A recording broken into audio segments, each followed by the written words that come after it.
Assalamualaikum, hai sobat, ketemu lagi dalam Sobat History Channel. Dalam video kali ini, kita akan membahas Kerajaan Kutai Martadipura.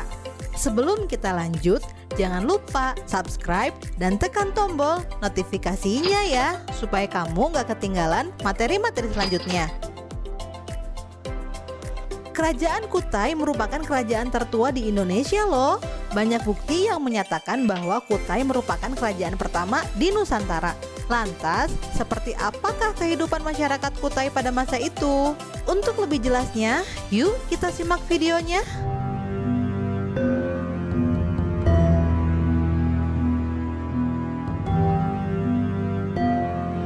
Kerajaan Kutai.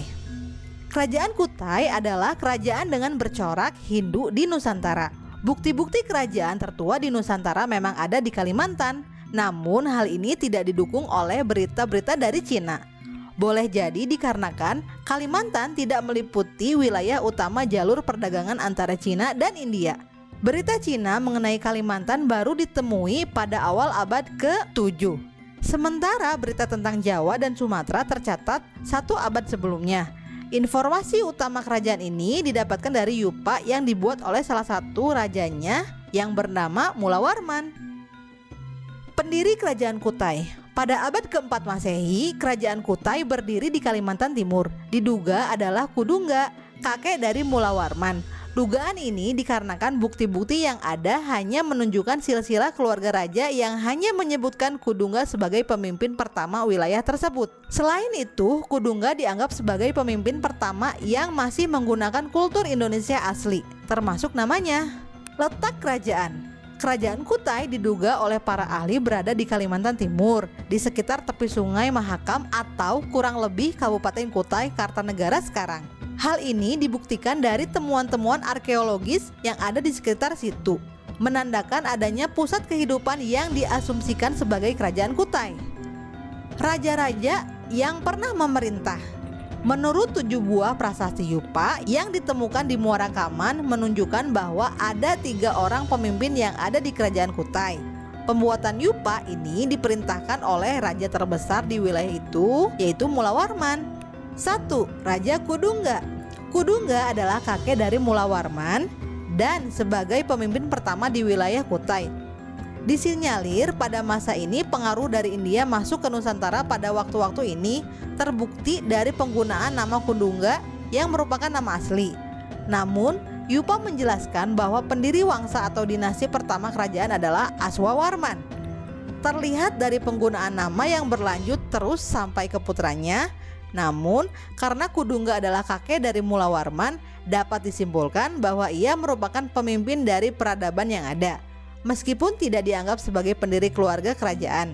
Jika Aswawarman menggunakan budaya Hindu, maka hanya orang-orang beragama Hindu yang dapat dianggap sebagai keluarga raja.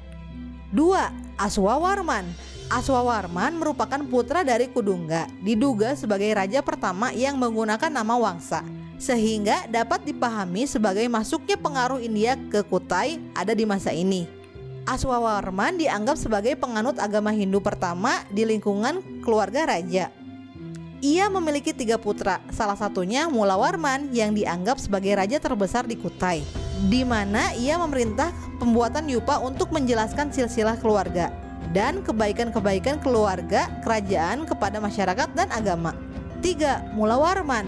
Mulawarman dianggap sebagai raja terbesar Kutai. Yupa mencatat banyak pencapaian-pencapaiannya. Di antaranya mengadakan kenduri dengan emas yang banyak, bersedekah segunung minyak, dan 20.000 ekor sapi kepada para Brahmana. Yupa juga menjelaskan bahwa Mulawarman tersohor karena mengalahkan raja-raja lain di medan perang dan disamakan dengan Raja Yudhistira. Munculnya nama Yudhistira ini dianggap sebagai bukti masuknya pengaruh-pengaruh dari India kepada keluarga kerajaan dan Brahmana. Masa kejayaan Kerajaan Kutai.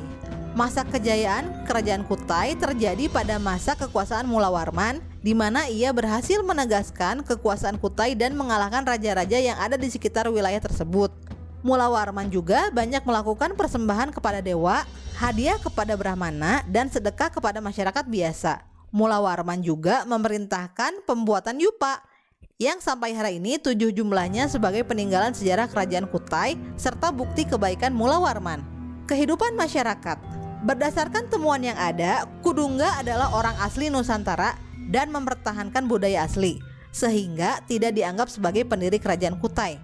Karena menurut kultur Hindu, silsilah kerajaan adalah hal penting dan harus dicatatkan setiap perubahannya. Meski begitu, Yupa tidak dapat dijadikan sebagai penjelasan keadaan masyarakat Kutai karena penulisan bahasa Sanskerta hanya digunakan untuk permasalahan kerajaan dan Brahmana. Jadi, bisa disimpulkan bahwa agama Hindu dan pengaruh India hanya dianut oleh raja, Brahmana, dan kalangan kesatria yang berisi kerabat-kerabat raja. Sementara masyarakat umum Kutai masih hidup dalam budaya dan kebiasaan asli Nusantara, termasuk agama leluhurnya. Agama yang dianut oleh lingkungan kerajaan adalah agama Siwa karena lokasi pemujaan dinamakan atas murid-murid Siwa. Sesuatu yang menarik untuk dipahami adalah bagaimana peralihan agama Hindu terhadap keluarga kerajaan Kutai. Sedangkan dalam Hindu, orang yang tidak dilahirkan dalam agama ataupun kasta tertentu tidak dapat menjadi bagian tertentu darinya. Ada kemungkinan kehadiran adanya pendeta India yang lebih berhak dan memahami adanya upacara-upacara tertentu untuk menerima seseorang menjadi bagian dari agama Hindu dan kasta teratas. Namun, ketika Mula Warman berkuasa, dapat dimungkinkan telah ada Brahmana-Brahmana asli Indonesia yang memimpin upacara keagamaan di Kutai kuno. Bukti-bukti peninggalan kerajaan Kutai. 1. Yupa atau prasasti Mula Warman. Yupa adalah tiang batu di mana prasasti dipahatkan di sana. Prasasti ini ditemukan di daerah Kabupaten Kutai Kartanegara, Kalimantan Timur, tepatnya di hulu Sungai Mahakam. Sampai saat ini telah ditemukan 7 buah Yupa. Seluruhnya dikeluarkan oleh Mula Warman dan dibuat oleh Brahmana kerajaan Kutai. Prasasti ini dibuat dalam rangka menjelaskan kebesaran Mula Warman dan garis keluarganya, serta kebaikan-kebaikan raja kepada para Brahmana.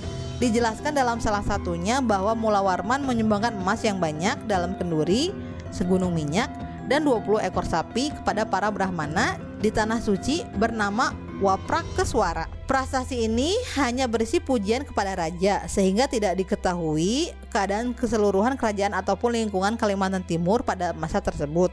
Dimungkinkan bahwa kebanyakan masyarakat masih menganut budaya dan agama asli wilayah tersebut dan belum mengikuti agama Hindu yang dianut keluarga raja dan para Brahmana.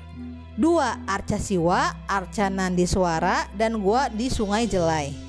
Penemuan Arca Siwa dan Arca Nandiswara di Gunung Kombeng, Kalimantan Timur merupakan penjelasan atas kebudayaan India dan agama Siwa yang dianut oleh setidaknya lingkungan kerajaan Kutai. Sementara itu, di Sungai Jelai, tepian Langsat, Kutai Timur ditemukan lukisan cap tangan pada gua-gua. Gua ini diduga sebagai salah satu tempat hidup masyarakat sebelum masa Mula Warman di Kalimantan Timur. Akhir kerajaan. Tidak ada bukti-bukti yang menjelaskan bahwa kerajaan Kutai terus berlanjut di Kalimantan Timur atau kemudian runtuh oleh sebab tertentu.